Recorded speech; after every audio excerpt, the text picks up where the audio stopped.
Hi, I'm Wally Ewing, and I'm your host today for a talk about recreation and entertainment at Highland Park. Highland Park is really a complex situation because we think of the cottages at Highland Park, but geographically it went beyond that, and in terms of people that used Highland Park and its various parts, were more diverse than the cottage owners. One important consideration is how did people get to Highland Park? And as technology and mass transportation changed, that changed the character of the people who visited the lakeshore, visited Grand Haven as a resort. There were various ways that people could arrive at Highland Park when it was really pretty much restricted to cottages. Certainly, train was one of those, and this was the station on Jackson and near 4th Street, 5th Street. Uh, this station burned down in 1926 and was replaced by the bricks building that you see there now, occupied by dentists. The other station would have been the Grand Trunk or its predecessors, which is at the foot of Washington Street on the channel. Another way, of course, was passenger boats, and this was the Naomi steaming into the harbor in the early 1900s. If you look off to the left, you can see also the United States Life-Saving Station before it became the Coast Guard. Perhaps the most innovative in terms of bringing masses of people to the Grand Haven area was the Interurban. It started out as a streetcar service from downtown Grand Haven to Highland Park. Tracks that you can see here, if you look carefully, right along here. And this building is where Notos is now, was the Bilmar for many years. And the hotel would be off the picture, off to the left. But the Interurban started in 1902 and took over the Grand Haven Street Railway, which was founded by Stephen Monroe, and that's a name you're going to hear again, in 1895, sold it to the Interurban Company in 1902, and that expanded service from downtown Grand Haven to Grand Rapids, Fruitport, Muskegon, and Spring Lake. So it had multi places to service. And this brought a lot of people into town. One of my favorite views is this one. And it shows, as you can see, 3 different modes of transportation. Looking at this one, there's the open car that was originally the streetcar service from downtown Grand Haven to Highland Park. But by now, you can see the tracks are there and there are overhead wires. The streetcar service was propelled by steam. When the Interurban took over, it became electrified. And this was the electric cable that serviced that power need. But look at the open streetcar here, the trolley, and look over here. Here's a horse and carriage, and then here's a horse and wagon right there. And best of all, here is the old flivver, and it is so old that it has right-hand drive. But that juxtaposes 3 primary modes of transportation, one old and fading, one rather innovative, and it would fade eventually, and the one that would eventually finally take over was the automobile. Buses also came along, but they probably didn't bring a lot of people to Highland Park. They would have serviced between Grand Rapids, Muskegon, Chicago, and downtown Grand Haven, and people would have had to find additional transportation to get to their cottages or to go to the beach. In 1872, a mayor of Grand Haven by the name of Leggett and some partners built this road. It doesn't look familiar to you probably, but this is Lake Avenue when it turns west, going to Cardoma Lodge and out beyond. And notice also the plank sidewalk with a few pedestrians walking along it, and they're probably going to the lakeshore. This would have been quite an early scene. As the car took over, highways became very important, of course, and 2 of the main highways were this one, which is US 31, and What is now I-96 was originally 16 and went through Spring Lake. But also, it's interesting to note the passenger ship lines here. Here's the Goodrich to Muskegon, Goodrich to Chicago, and also service till Milwaukee.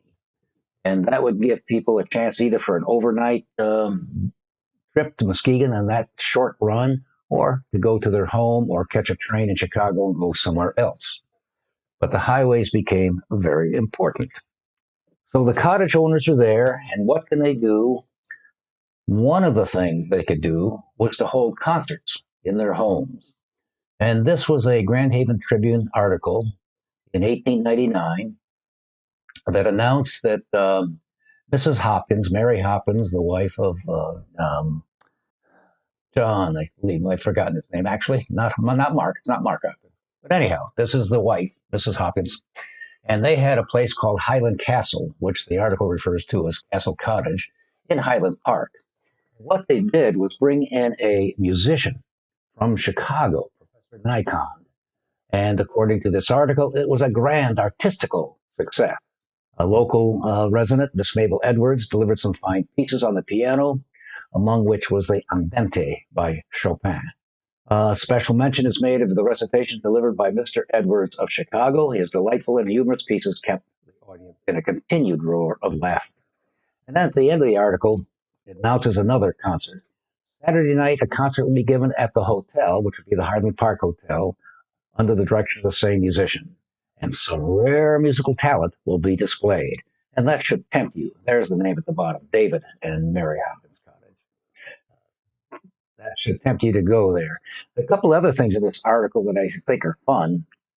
Right in the middle of the article, there is mention of the heavy surf, and the water temperature was 70 degrees. Wouldn't that be nice today?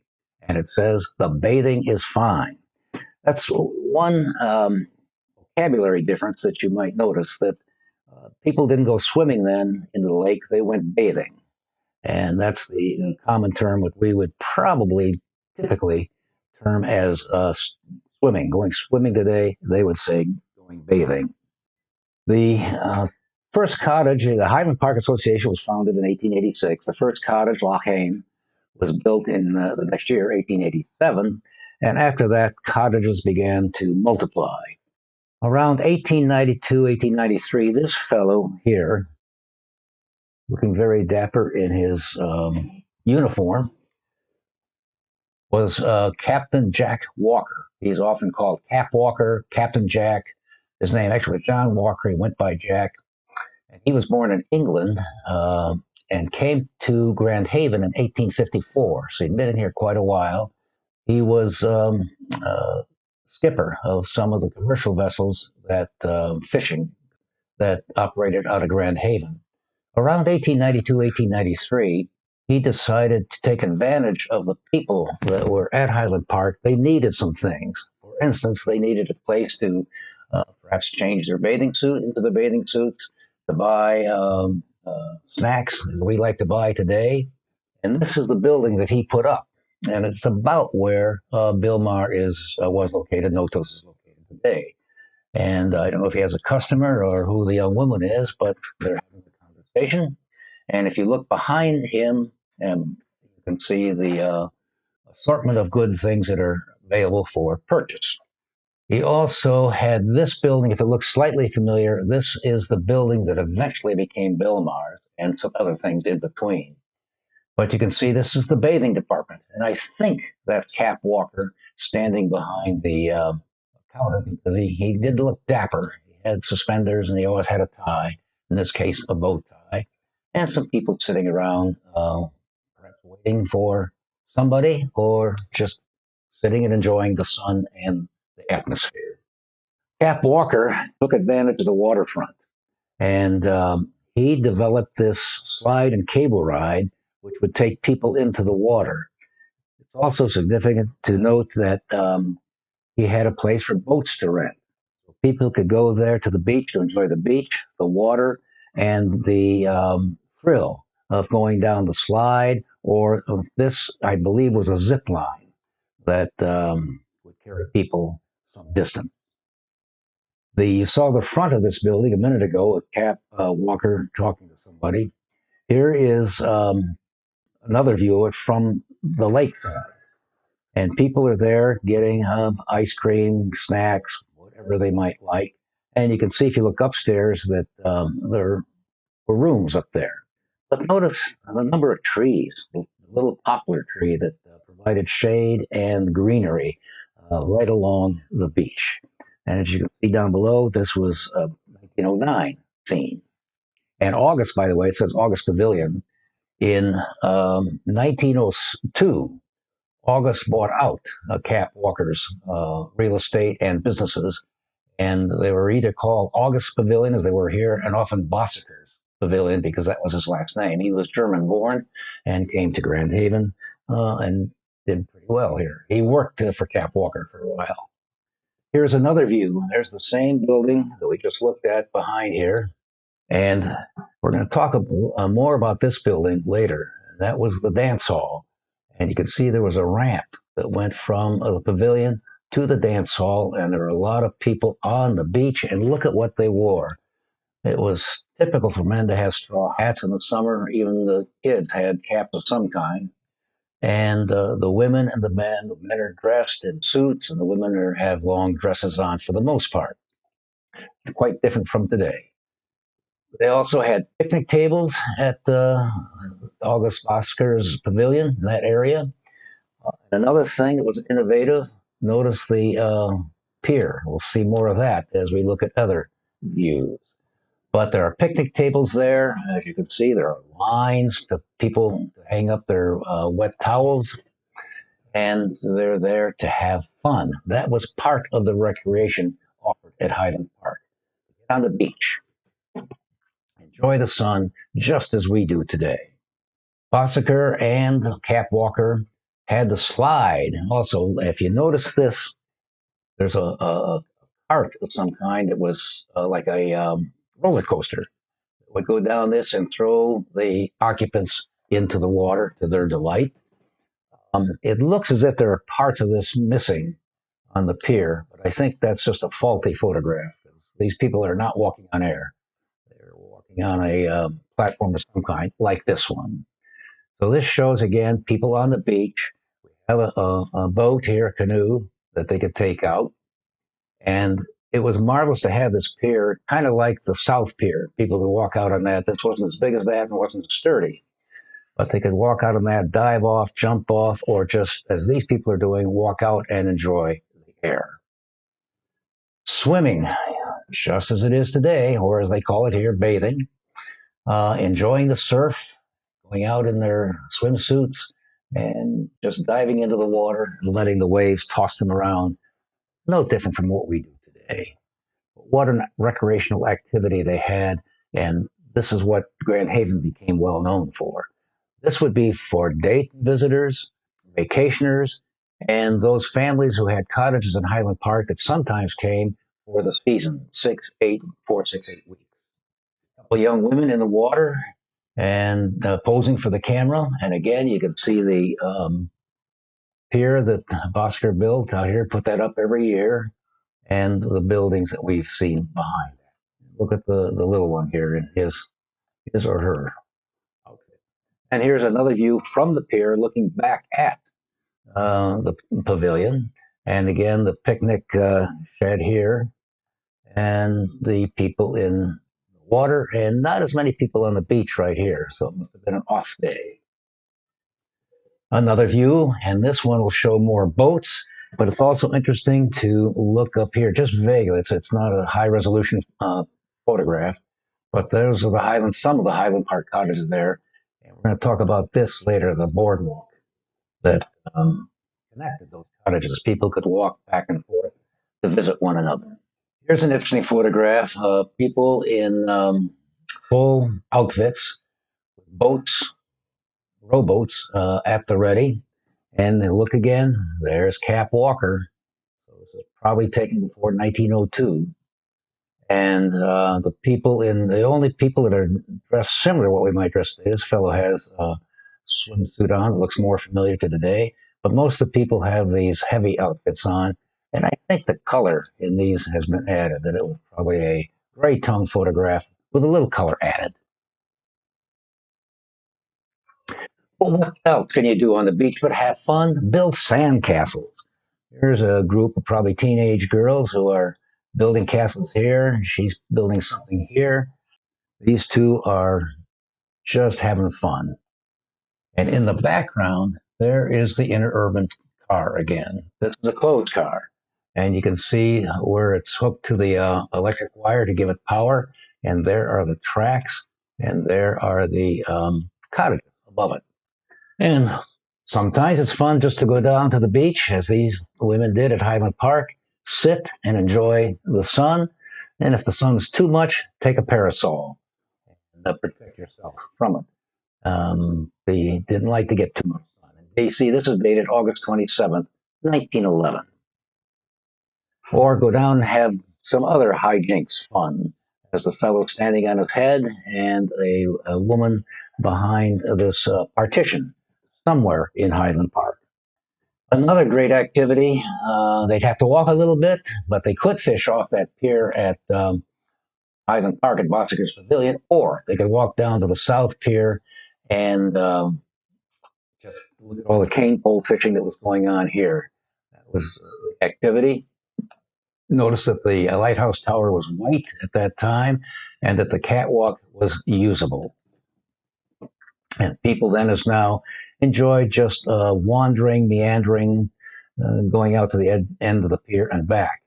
And some of you may remember that in earlier years, in the 40s and 50s, there was a bait shop, which also served sandwiches right there on the shore. Well, what else could you do? Well, another activity was marshmallow roast. And marshmallows were developed in, well, actually, marshmallow as a real marshmallow goes back to Egyptian times when it was used for medicinal purposes. In the late 1890s, some chef developed a artificial marshmallow that was made out of egg and some gelatin and put together. And marshmallow roast became the hot thing. For instance, this one says the latest diversion to amuse the ennuied summer girl. Ennuied would be bored summer girl. Marshmallow roast are announced as the latest thing in the way of summer resort diversion, says the Buffalo Commercial, a newspaper. The simplicity of this form of amusement is particularly charming. One buys 2 or 3 pounds of marshmallows, invites half a dozen friends, and that is all the preparation required. However, a small amount of kindling wood must be taken along with which to build a small fire in an unfrequented spot on the beach, away from crowds unfamiliar with so refined a species of entertainment. Didn't they write splendidly then? That was nice. And if you haven't been to the Tri-Cities Historical Museum to see the Highland Park, I encourage you to do that. It is well set up, well organized. It has many interesting aspects to it. One of them is this, speaking of marshmallow roast, artificial marshmallows that were formed. And each one of the 4 marshmallows, as you can see, has a question on it, such as when did people start roasting marshmallows in Highland Park? And you see the artificial fire behind it. You roast those marshmallows. And when you turn them, turn these posters, they're slightly burned on the fire side. But also, if you turn those, you'll see the answers. Try to guess the answer first, and then see how close you are to the real answer. Another activity that many people liked and still like was just to amble along the sidewalks. Here we have a woman with a very lovely hat right here, and she's strolling with her pocketbook in hand, and this mother and her daughter are walking the opposite direction. If you look at this cottage called Beach Home, when you drive up the hill from Harbor Avenue up Lake Avenue, you'll see that cottage right now, and it looks very much as it did 100 and some years ago. Lake Avenue continues off to the left. I suspect that this is a setup postcard.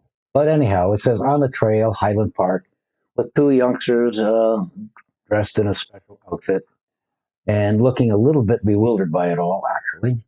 But you could also walk the natural trails in Highland Park. as these two youngsters are apparently doing. Or what is better than walking with bare feet in the sand? And these girls are enjoying that on this sunny day, right near where, of course, where the oval is now, the state park. And if you look carefully, you can see actually this is a board walk, a walk made of boards. Sand is blown over, so they get to put their feet in the lovely sand. Enjoy that. And so this is a path that went along, and the interurban right along there. Interurban is up there, and the power lines are there. This was a 1912 plat map of Highland Park. What is interesting is that notice all the park areas that are designated here. A lot of them.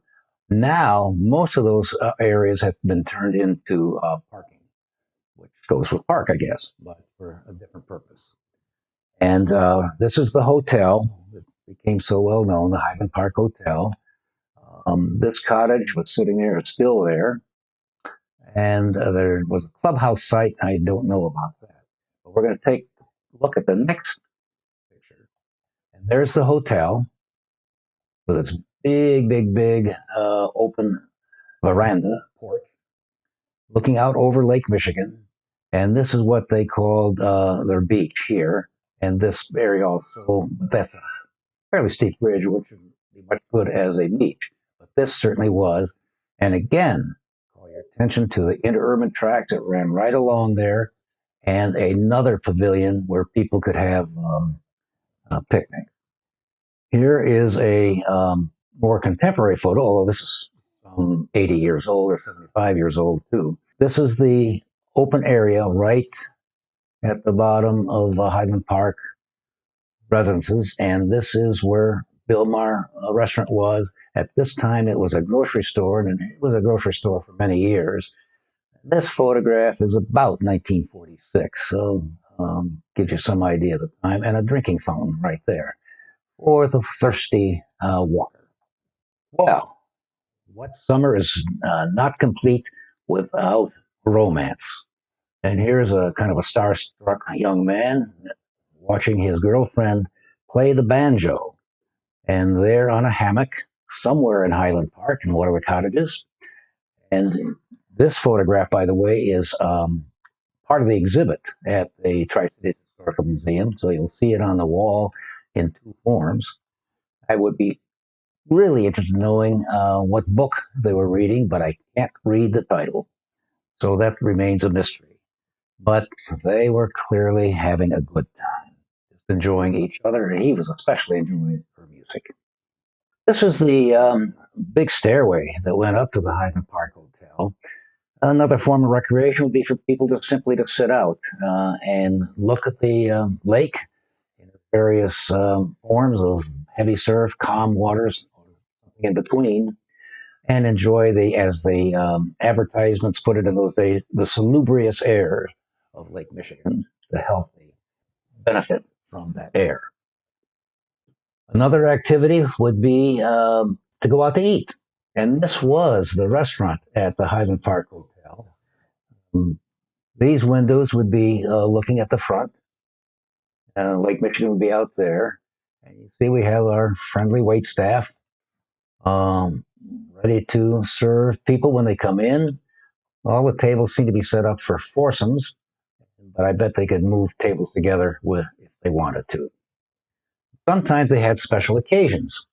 This was a Japanese motif with Japanese umbrellas and lanterns and giving the centerpieces and the tables, giving that oriental look to the dining room, even the wall screens over there. Another place that people might eat was the Oval Inn. Now, the Oval Inn is still there. It looks pretty much like that, only now it's called the Blue Water Inn. And it no longer has a restaurant, but for many years there was a restaurant there, and people that wanted to go out to eat could go to the Highland Park Hotel on the lakefront, or they could go to the Oval Inn. Another possibility for cottage owners, cottage guests at Highland Park would be to go to downtown Grand Haven. Remember, it was easy to get the Interurban. The Interurban cost a nickel.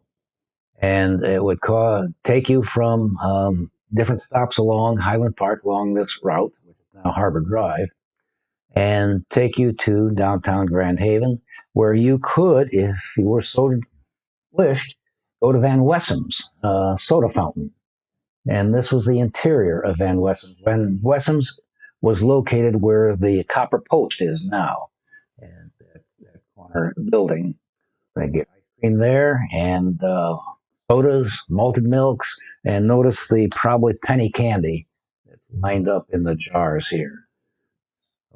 Plenty of things to suit your palate available there. Now, perhaps you wanted to go to downtown Grand Haven and go to the movies. Well, that was possible too. This was the Temple, which showed what they called photoplays as early as 1908. And in 1912, it became the Rivoli. This was the interior of that. It was the same theater, just a different name.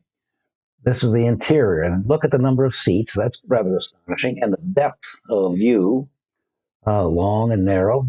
Or, of course, these would be silent movies. The talkies were still some years away.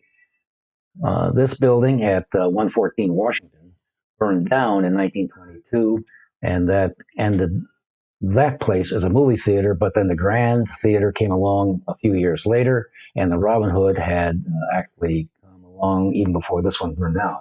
Robin Hood opened up in 1917.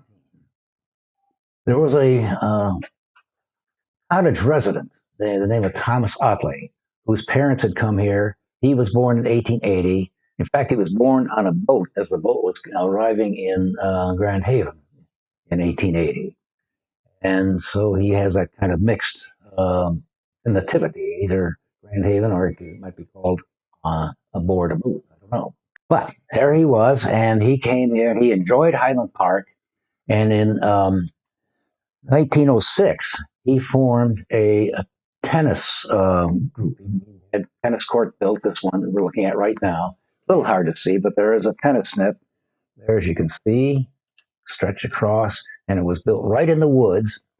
And in 1920, he formed a tennis club. And tennis was a hot item in Highland Park for many years. Eventually, it was expanded and improved, as we see in this photograph. And from 1926 to 1937, the National Junior Boys Tournament was held here. And it brought in such people as Bobby Riggs and Don Budge, who were well-known tennis players. And if Bobby Riggs sounds familiar to you, it might be because in 1973, he faced Billie Jean King in what was called the Battle of the Sexes. And Don Budge was 25 years older than Billie Jean. He lost the sets, but it got a lot of attention, and that particular tournament was on television. But this is here. This is Highland Park, and you can see these. This must have been a tournament of some kind. There's a small audience looking at it, and it's a double. Another possibility for outdoor activity, if you didn't want to go down the beach and go swimming, was to go golfing. And in 1911, the Spring Lake Country Club was developed. And you can see this is pretty early. The old Benjamin Sewell farmhouse that we're looking at right in the center was used as the clubhouse. And people could drive there in these cars, we see, but also the Interurban was not had stopped not far away. So they could take your golf clubs, get on the Interurban at Highland Park, and get off near the Spring Lake Country Club and play a round of 8 or a round of 9 or probably. I mentioned earlier the boardwalk. This is kind of a romanticized view of the lakefront. This is the boardwalk that linked the cottages by walking anyway, so people could walk along here, didn't have to go down to the street level. I used to play on these when I was a kid. The boys would go out here, and we could imagine all kinds of things that we were doing there. It could be a ship, it could be we're on a bridge, could be any number of things that 12-year-old imagination might develop. And you probably by now recognize that this is where Bilmar restaurant has been located, was located, and you certainly see the South Pier out here. It was a lot of fun to play on the boardwalk. There was a Grand Haven photographer by the name of Nat Brown, and in the early 1900s, he had a studio on Washington Street.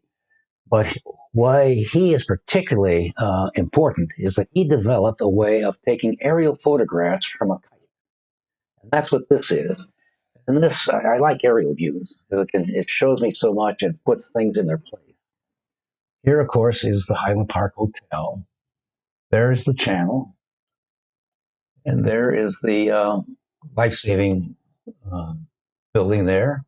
But this building right here, look at the track. That's the interurban track or the streetcar track. I mentioned that the Grand Haven Street Railway was organized in 1895 by a fellow named Stephen Monroe and some others.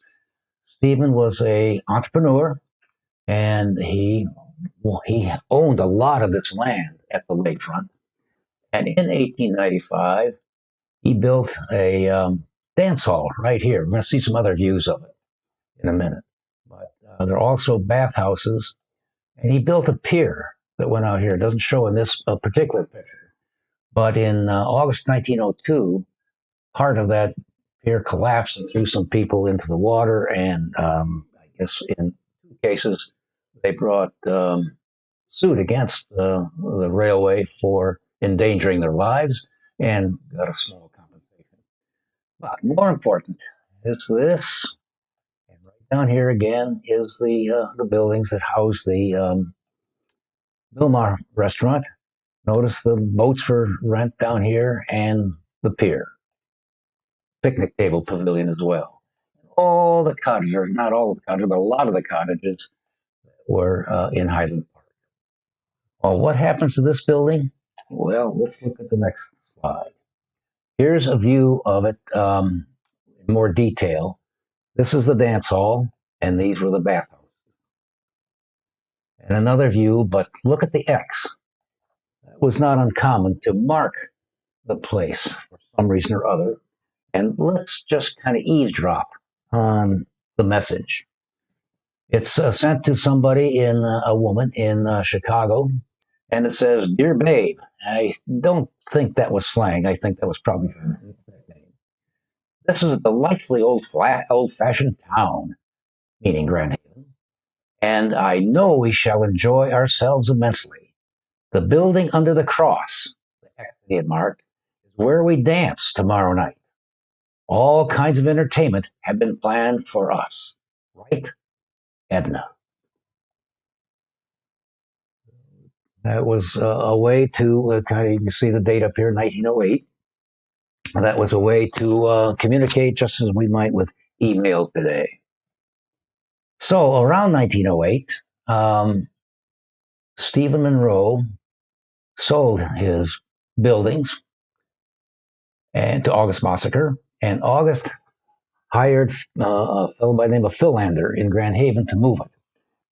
I have to believe they got more than one horse to do that. That's a big building. But anyhow, it's been raised and it's about ready to be moved. Where did it go? Well, here it is right here. It's been moved from this area by horsepower here. And again, the Bilmar, the hotel, the life-saving station, the channel, the pier, and the interurban tracks. When Bossier first moved that dance hall to Highland Park, he had it perpendicular to the lake. And what he discovered was that made it vulnerable to storms, big waves. And so not long after that, he moved it again, this time to run it parallel to the beach. And that's the position you see. Now, it looks like he also moved it down to be a little more in front of the hotel. Here's a little pavilion here where people could sit, and a larger pavilion here for picnics and the people playing in the sand. Another view, and I bring this one up because, again, here's an X. And you know what's coming. This message says, "Dear old pal, this is the dance pavilion where we were last night." X marked the spot. The Interurban had these tracks, and there it is approaching Highland Park. These people on the right are undoubtedly waiting for the Interurban, perhaps these women here as well. There's the dance hall, people standing on the porch. Car's about ready to pull up. There it is. And notice the poster on the front, "Dancing Tonight." That dancing would have been right there in that pavilion. And by this time, Walker was gone, and this was a hotel. Right, sorry, a grocery store. Here's another view of that dance pavilion when it had been moved. We're looking at it from the Highland Park Hotel porch, and I think you recognize some of the familiar things now, the tracks. And we saw this ramp a while ago. Here's a view of it again with that ramp and the men in their straw hats, people getting the fresh air, and inside would be a place to dance. It was moved, renamed. Well, in around 1945-46, Highland was just spelled Hyland Gardens instead of High, but it's the same building. Been added on to, it's been elevated. It now has many, many bath changing rooms where people can go over a couple hundred of those. But it also offered a variety of activities such as skating, bowling, pool, ping pong, and shuffleboard. So you could go there and really find ways to entertain yourself, have recreational activities of various kinds. And I can't say for sure, but I think this V may be for victory in Europe at the end of World War II, which would have been in either May for the European theater or in September, early September, for the Japanese theater. Another view, there it is, 250 bathrooms. Bathrooms then meant places to change into your swimming suit, plus free picnic tables and bathing suits to rent. By now, the old bathing suits made out of wool had pretty much gone. But if you ever had the opportunity to wear a wool bathing suit, when they got wet, they were very itchy. It was nice when modern techniques allowed us to have different fabrics than wool when we went in. This is the inside of the pavilion. It's a little vague, but you can probably see a small orchestra there practicing, I would guess, since there's nobody on the dance floor. And then this would be a typical small orchestra. This was not in the pavilion, but somewhere else. But this particular orchestra did play the pavilion, and you can see we have a trumpet, clarinet, a violin. She probably played the piano and might have been a vocalist as well. You can tell it's fairly old to look at the kerosene lamp here. That's quite a while ago. And orchestras would perform in the afternoon as well as in the evening for the entertainment of the people at the Highland Park Hotel, at the cottages, or those just coming for a day visit to the beach. Another dance venue was this. This was the annex, built about 1906, added on to the hotel. It was initially used as a dance hall. Apparently didn't do very well because it wasn't long before they converted that to additional rooms for the hotel. And again, look at this lovely porch.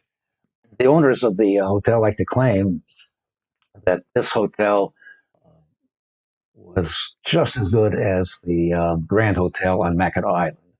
I'm not sure everybody would agree, but it was imposing. By 1950, late 40s, 1950s, most of those things had disappeared. But if you were adventurous, you could get on this horse and wagon and take a tour out to Highland Park by old-fashioned means. And they're getting on this vehicle right at the foot of Washington Street. There's the Grand Trunk Railway Station there, and a warehouse that's long gone was behind that. A couple of hotels came along after the original Highland Gardens, Highland Park Dance Pavilion was taken down. This was the Bilmar Beach Hotel. which was replaced by Highland Gardens Pavilion when the other one was partially destroyed by a storm and condemned. And this is what we see today. That is the Lighthouse Condominiums, is where that pavilion used to be. And up here to the left would be the hotel, and just the beach, Lake Michigan Beach, stretches on to infinity. And I believe that's Notables. So this is a fairly recent photograph. One more slide, just so you know where some of this information came from. Very good source on a more informal basis was Helen Bohr's Highland Park Yesterday and Today. Came out almost 40 years ago. A couple of books that I've done, Directory of Building Sites, has a section on Highland Park, as does the destination, The Haven. One of the more comprehensive coverages of the cottages was Karen Lowe's book that came out a couple of years ago, The Historic Cottages of Highland Park. And for a personalized view, I encourage you to look at Summers in the Haven. It came out in 2010, put together by Ron Kuiper and David Schock, both local historians. Well, that's our look at entertainment and recreation in Highland Park. I hope you have enjoyed it, and I hope that encouraged you to come to the museum if you haven't already done that. And even if you have, come again and look at the Highland Park exhibit. Thank you.